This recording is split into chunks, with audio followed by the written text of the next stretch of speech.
We proudly welcome artist Samantha Sherry as our sponsor on the How to Love Lit podcast. Sam is a world-class artist specializing in animal portraits. We invite you to check out her work at samanthasherry.com. Tell her Christy and Gary sent you. Again, samanthasherry.com.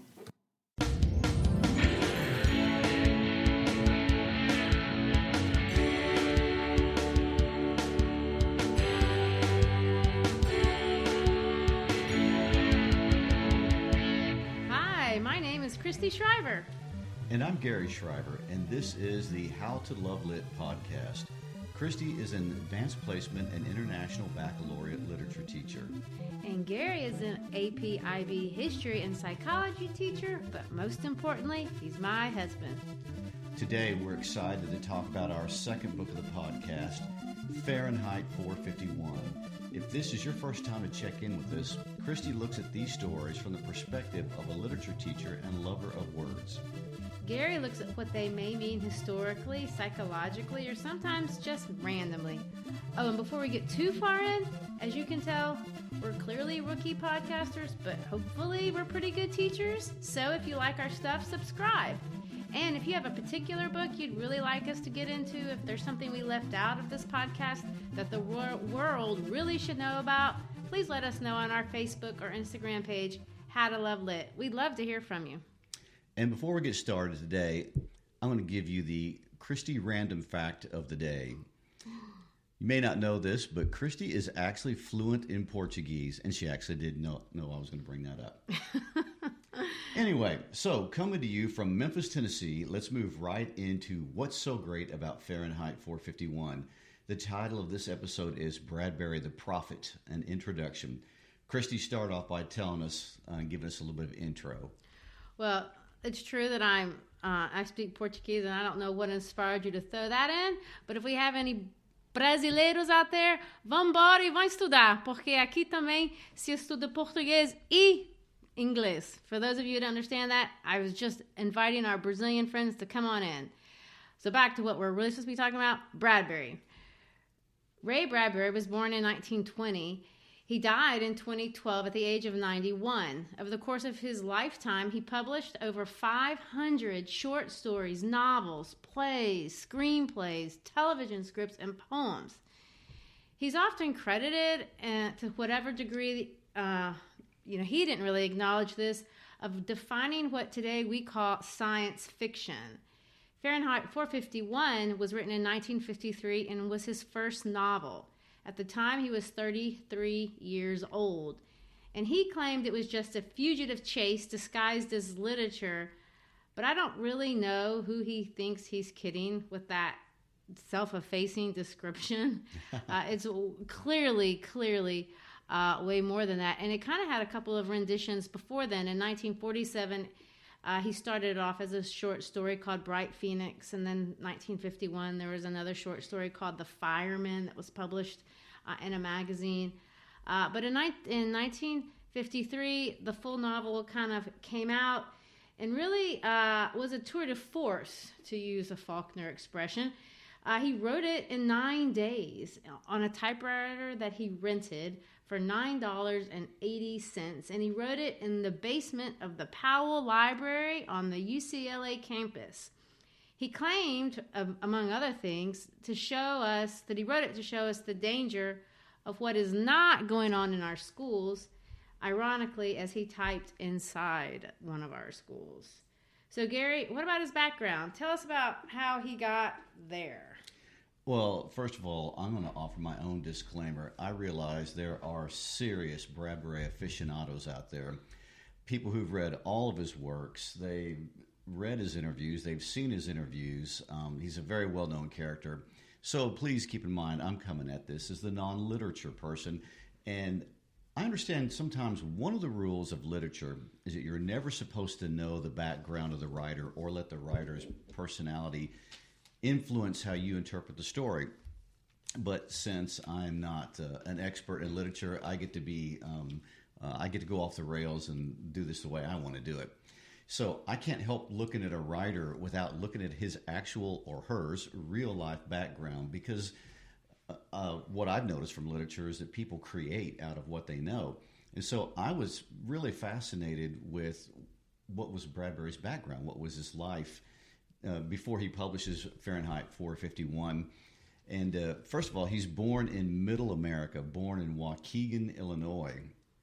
And that's only important because about the age of 14, in his early teenage years, he moves to Los Angeles. And you have to keep in mind, first of all, the cultural importance of him leaving Middle America in Illinois and moving out to Los Angeles.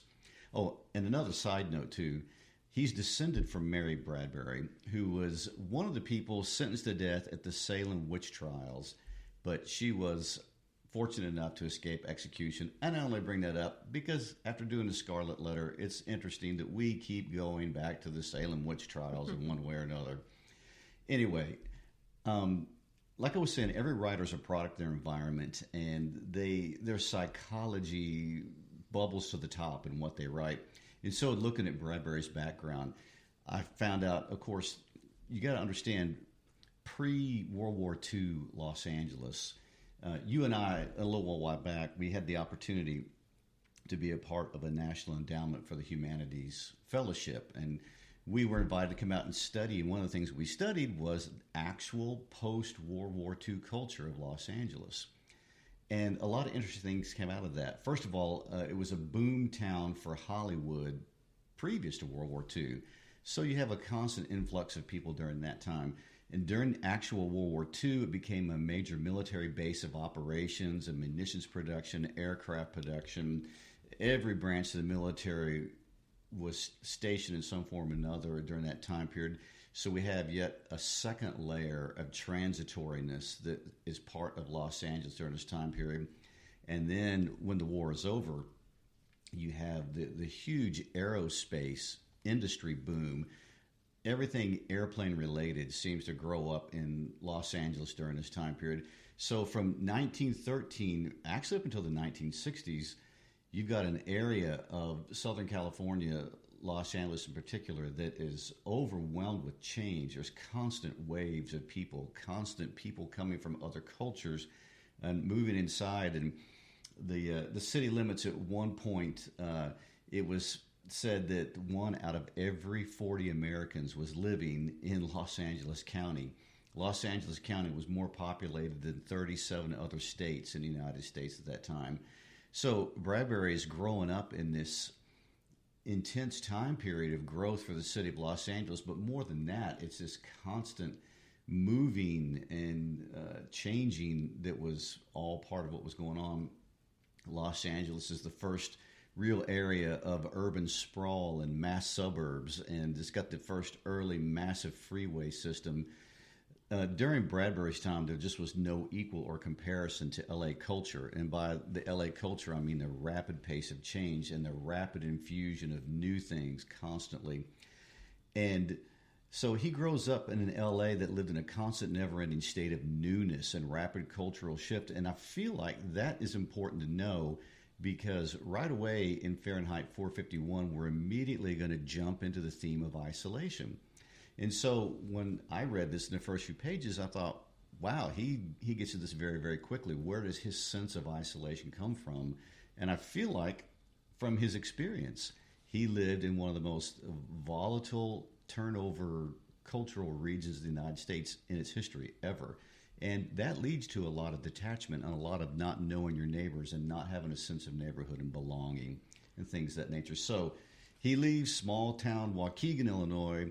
He goes to this giant churning metropolis called Los Angeles. And I think it's interesting that in a lot of his other books, a lot of them are set in small town America, as is Fahrenheit 51. And by small town, I guess I mean anything smaller than Los Angeles during that time period.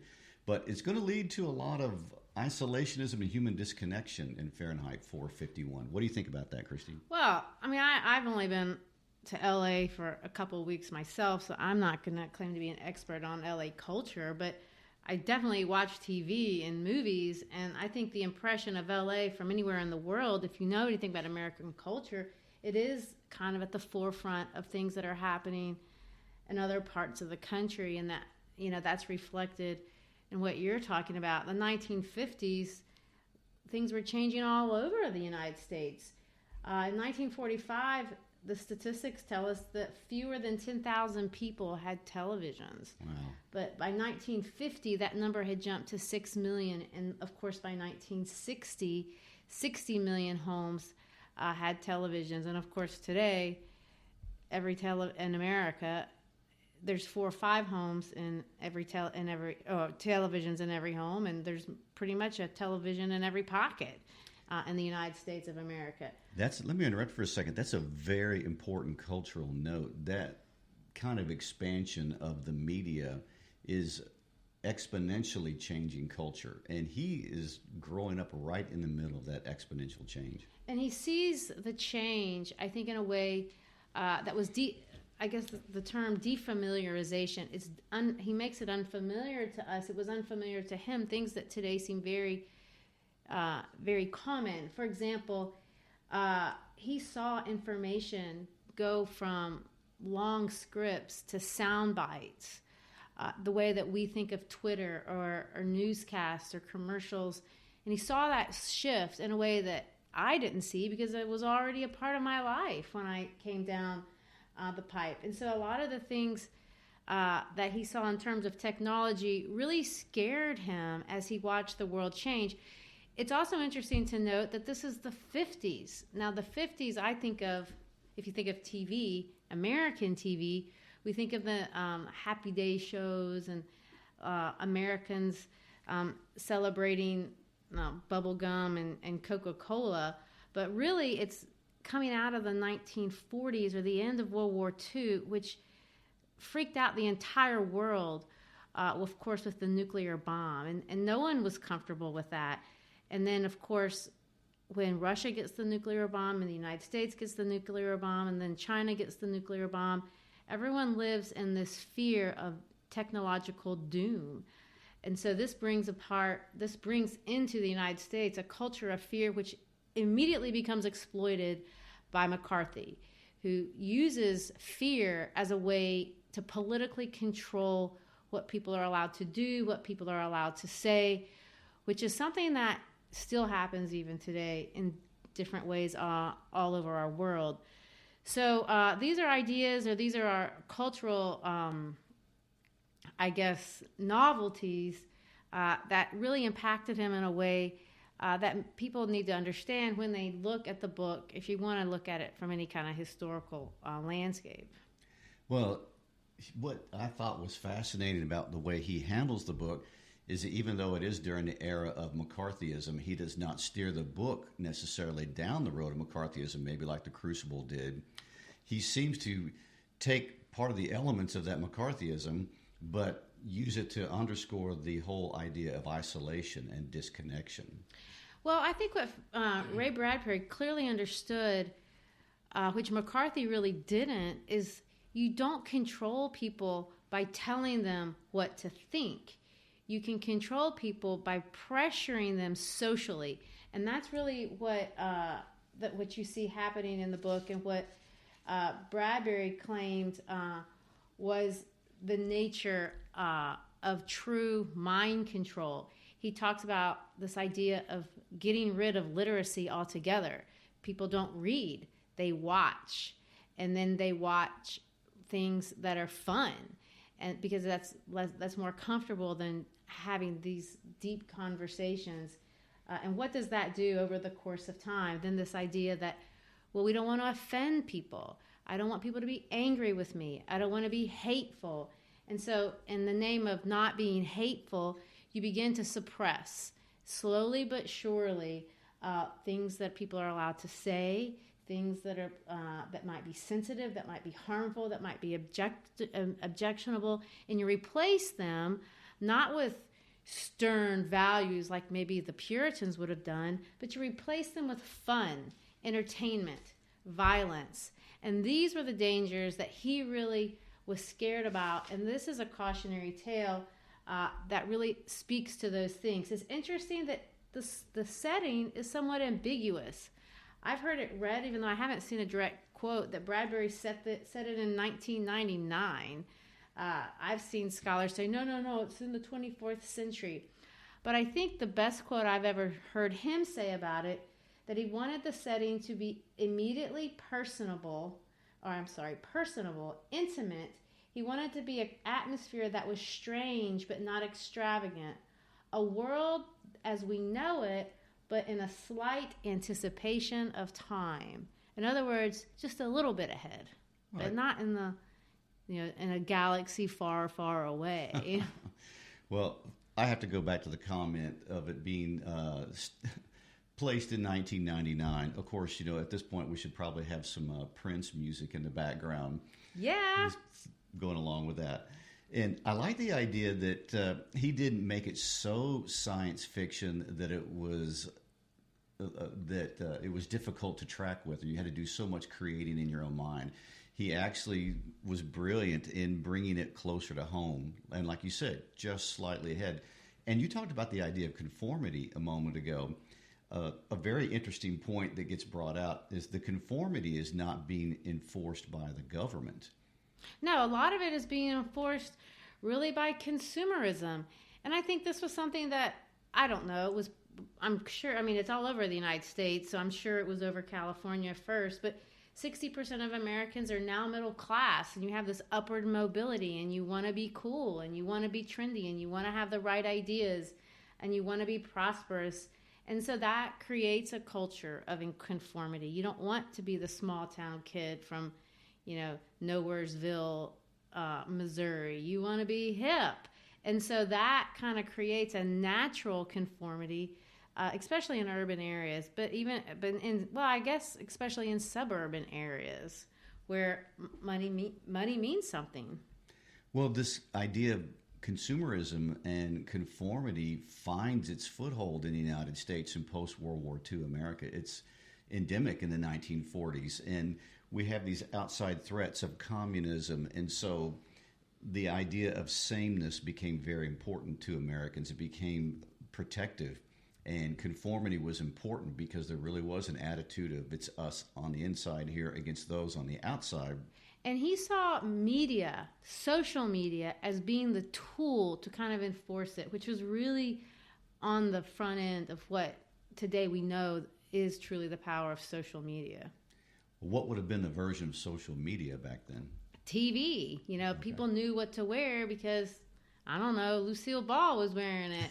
Well, now, you have the Kardashians, and, my daughter watches these vlogs where they literally go into celebrities' houses and they open their closet and they say, oh my gosh, you gotta see these shoes. I just bought them. And of course you can buy them at Amazon, And then you can literally click and directly influence in a direct, immediate way, in a way, of course, clearly you wouldn't be able to do in 1950.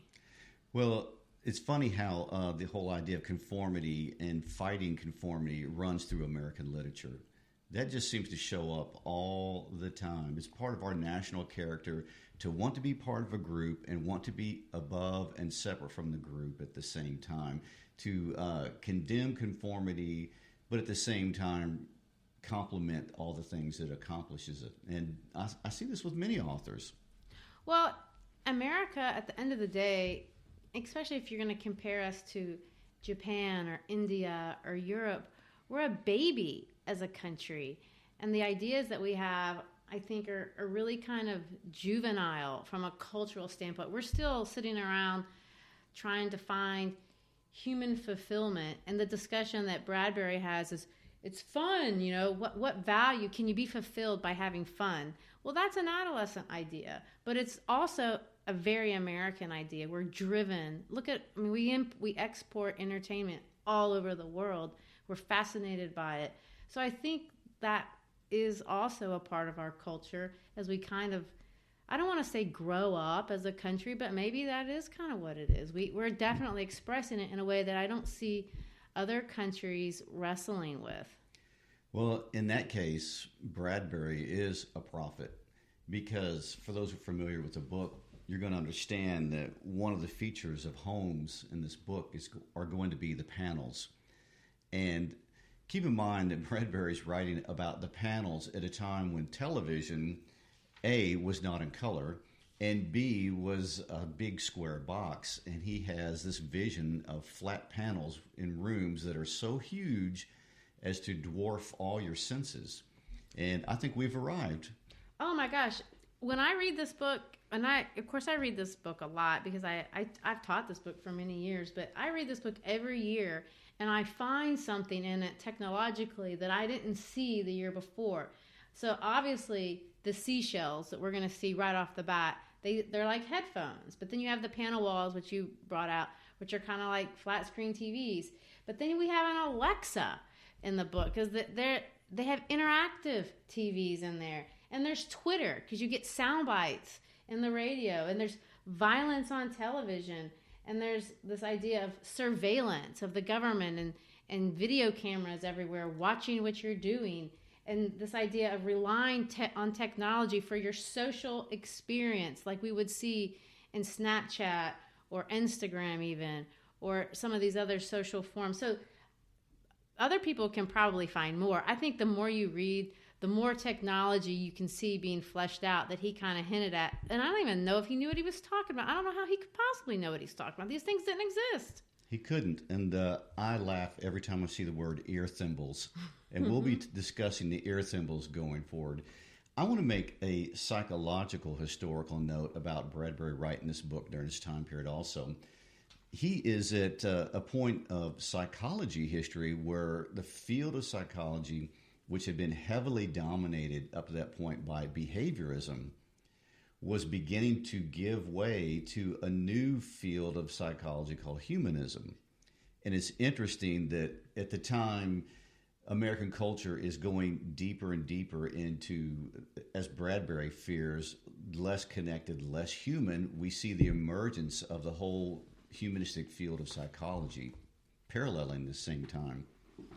Well, I think there is a lot of psychology, especially when you come to the concept of interpersonal relationships. I mean, the book isn't really about interpersonal relationships in the same way that maybe the Scarlet Letter was, but it clearly is a place, what's important to human existence, and he finds it kind of as a way to set up foils or different characters and their relationships in the story. And maybe with that, is that a good transition for starting in on page 1, sentence 1? It might as well be. Let's do it. All right. Well, like I've said before, like I said during the last book, every good literature teacher will tell you that you really want to pay attention to the first few sentences of any great book because the author is going to try to give it away. And I'm not going to say he's going to give away his plot. They don't necessarily do that. But he will give away his themes. What is it that he wants to say about life in the middle? And he'll start doing that at the very beginning of the book. This book is no different. Sentence 1 is a short sentence. It was a pleasure to burn. That says a lot. The book is about pleasure. The book is about burning. And of course, fire is really interesting. It's a unique archetype. It can be renewal. It can be cleansing. It can be destructive. It can be all kinds of things. And we don't know what he means at this point, but there's a connection between pleasure and burning. And then he uses the word again. He says it was a special pleasure to see things eaten, to see things blackened and changed. With the brass nozzle in his fist, with his great python spitting its venomous kerosene into the world, the blood pounded in his head, and his hands were the hands of some amazing conductor, playing all the symphonies of blazing and burning to history down the tatters and charcoal ruins of history. Well, clearly the tone at the very beginning is excited. He's excited. He's happy. But what is he happy about? Because you see kind of some mixed messages here. There's blood, there's venom, there's kerosene, but it's juxtaposed with something beautiful, like a conductor playing a symphony. Then you have back-to-back with blazing and burning. Then, of course, the ruins of history. If you break it down the way I'm going to do it, I see a couple of things. First of all, this reference to a python. That's a snake, and snakes are really interesting. In the Christian culture, you know, they can kind of be associated with negative things because in the Garden of Eden, Satan was a snake. But if you look past Christianity and you look at other cultures, snakes don't always mean something negative. They're they're associated with renewal. They shed their skin. They're starting over. And I think it's in this sense that we see the great python spitting its venomous kerosene into the world, because they're trying to beautify the world by erasing our history, the negative things, blazing and burning and tearing it down. And they're excited to do that. And of course, what he's doing is he's burning down a house. It's interesting to point out that he wears on his helmet the number 451. Which is the temperature at which paper burns, which is our whole point. So they say. I've never actually conducted the experiment. No. I'm going to take their word for it. So many things going on there. Yes, the whole idea that destruction is positive, that he's convinced in the opening words of the book that he's providing a valuable skill to society or service to society and doing good by getting rid of books. Now, we're going to have to get into the second chapter before we start talking about why the books are a threat, why abstract thinking is a threat, what it represents, how it's going to be the game changer in this whole thing. When history is a threat, and we're going to see that. There's things that are negative in history, and we need to take those out. The next couple of sentences, he says this: he wanted, above all, like the old joke, to shove a marshmallow on a stick in the furnace while the flapping of pigeon-winged books died on the porch. This is flippant language. Mm-hmm. He's comparing the burning of books to marshmallows. I mean, you couldn't take them less seriously. And of course, again, we see that there's value and there's pleasure of this actually all coming to fruition in his mind. And after he burns the books and performs his public service and satisfies his conscience that he's done a good thing by getting rid of history, then he's carefree, he's unreflective, he showers, he cleans up, he skips down the street. He calls himself a menstrual man. Okay, so he just feels great. Well, not great, because we're going to find out somebody's going to ask him the question that's going to upset the apple cart here in just a moment. But he certainly doesn't feel overt pain or shame or guilt or anguish about burning books and burning homes and things of that nature. No, he's whistling. He's walking to the corner. He's slowing down, clearly unreflective, until he feels a presence that kind of makes him nervous. Somebody's there that he's not anticipating. And this kind of, sparks his interest, but there's no element of fear or darkness at all in this part of the book. It says that he turns and he sees something white. And this ultimately is going to be a girl. Her face is slender with milk white in it, a kind of gentle hunger that touched over everything with tireless curiosity. Her dress was white. And it says the infinite sound now, the white stir of her face. So white, white, white, white, white, white, white.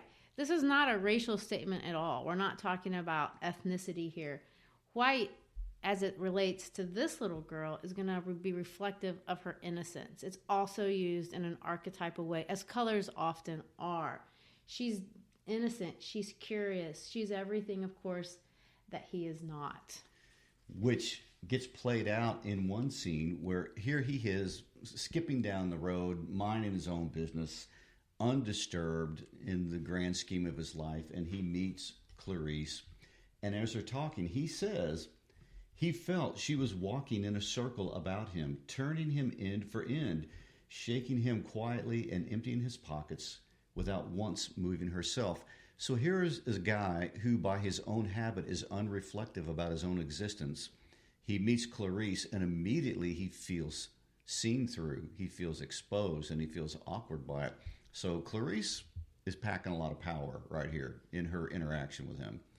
And Montag, I want to point out, is going to be kind of the everyman. We're not meant to judge him. We're meant to be him. He's successful. He's probably good looking. He has a beautiful wife and a good career. He's everything that he's supposed to be in this, if you want to think of it in Bradbury terms, in this suburban LA community where success is measured in all the right ways. He also has on his arm, and I just bring this up because these are going to be kind of reoccurring symbols throughout the book. He has a salamander on his arm, and he has a phoenix disc on his chest. And these, of course, are symbols, deliberate symbols that the firehouse is kind of created to kind of represent this organization that of firemen. And they're characterized by the phoenix and the salamander. The salamander, of course, represents forces of anger. It's a mythological lizard born from fire. The fire trucks are called salamanders because they spit kerosene. We're going to see this a little bit later, and not water. And of course, everybody knows that the phoenix is a bird that burns and rises out of the ashes. So we'll see that kind of come back again. But she sees it, and this little girl is going to engage this fireman. And she says, "Oh, you must be the fireman," because she sees his professional symbols. And she's not afraid of him. And they have a conversation about her not being afraid of him. Apparently, she expected him to be more intimidating, and he just wasn't. So they engage in a conversation, and this is where Clarence becomes a fascinating character to me. So if he's every man, and we've already established he feels like she's looking into his innermost being and taking the depth of him, how does that happen? And I thought, look at how he describes Clarence. As Clarence walks around and talks to Montag, she's looking at things, she's smelling things, she watches the sunrise, she says she loves to watch people, she talks about her thoughts, she notices the dew on the grass in the morning, she sits around and visits with her family, the lights in her home are blazing, they sit around talking, and she has this one comment that I think's awesome. She says, we're sitting around talking. It's like being a pedestrian, only rarer. And so he's immediately confronted with this person who's very engaged in their own being. They're very engaged in their own awareness, and they're very engaged in the world and experiencing it. She's very present in the moment, and he is never present. And all of a sudden, her presence comes it comes face to face with his lack of presence. What's funny about this, too, is when I read this with my kids, they always jump to the conclusion, oh, they're going to have an affair. They're going to have an affair. There's a guy. There's a girl. Because every single story today, that's the plot. But it is clearly not the plot. It has nothing to do with the plot of this book. She's 17 and crazy. No, he's not a pedophile. No, we're not going there. Yes, it's the middle of the night, but in no way are you supposed to gauge the text in that way, which is almost impossible for a modern reader to do because that's what every story is about. So are your students just terribly disappointed? Oh, it is very disappointing, for sure. But of course, every story in school is going to disappoint you in some way or another. But anyway, they engage, and I want to point out again, her description is really interesting. Her face, turned to him now, was fragile milk crystal and a soft and constant light in it. It says that it lit like a candle. It was illumination. So you see this thing, she glows, almost like she's not even a real person. She has this angelic quality that is unlike anybody else in that world. And he says, since I was 20, 10 years ago, so that gives him an age. He's 30 and she's 17. And she asks, we find this out because she says, do you mind if I ask how long you worked at being a fireman? And of course, they have this kind of casual conversation of what he does versus what she does, and that he's not scared. She's not scared of him. And he's like, well, why not? Yeah. And of course, he talks about what he does. He burns stuff. He burns Millay, which is an author, a poet, Whitman, who's an American poet, Faulkner, who's an American novelist. It's our official slogan. Is it true? And then he says this, is it true, she says, that long ago firemen put out fires instead of starting them? And his answer is no. Houses have always been fireproof. Take my word for it. And then we first get the first inkling that history has been changed. People rewrite it when they don't want it to be a certain way. And as we have established in other conversations, it's called gaslighting. And so an entire culture has been gaslighted at this point. Now tell us what that means again. Gaslighting is the idea that you perceive reality and other people work very hard to tell you that your perception is wrong and flawed, and that you misunderstand them and you misinterpret them, and you possibly cannot be right, and you're assigning bad motives to me, which cannot be assigned. Anyway, it leaves people disoriented and confused as to what reality actually is. Well, of course, she doesn't go with it. And she goes, I heard once that a long time ago houses used to burn by accident and they needed firemen to stop the flames. And of which, of course, he laughs. And I don't think he's trying to lie to her. I think he really believes what he's been told. He does. He's twice her age almost. And so he's been an adult for a long time. And in his experience, he can't remember a day when they put the fires out. So he has no idea where she would even get such a crazy, harebrained idea. I do want to point out, you brought up the pedestrian. There's a short story that Bradbury wrote called The Pedestrian, and it's about her uncle in this book. So he kind of connects all of his stuff, who got arrested in the little short story for walking because that was too out of control or too unusual. Well, there it is. He drove 40 miles an hour, and they jailed him for 2 days. So. Yes. There's a more contrast we're going to bring out in the next episode. But as we kind of wind down towards the end of this one episode, we have to talk about Clarice when she asks the question. And it's the question that's going to be, to me, as the amateur in this group, it's the question where we divide and we change gears, and now we start building this contrast in the story very, very quickly. So, do I ask the question, or do you ask the question? Go for it.